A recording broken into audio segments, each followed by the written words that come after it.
Hello friends, welcome back to the new video guys. Today guys we are going to talk about guys realme phone gesture setting guys. In this video guys I will show you guys three setting guys.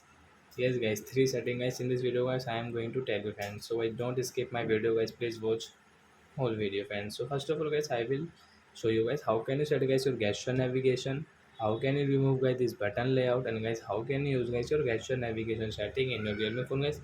Three setting guys today guys I will show you in this video.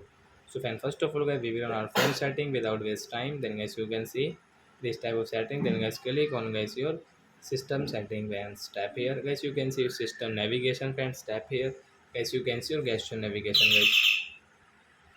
Sorry friends, I paused the video. So friend, first of all guys, we will set our gesture navigation.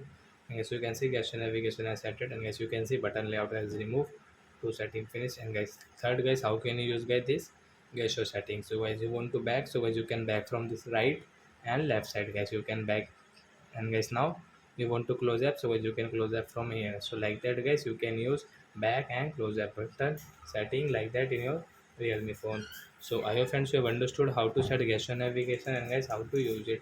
So that's it guys, thanks for watching guys. Now we will move to next video. Bye bye friends.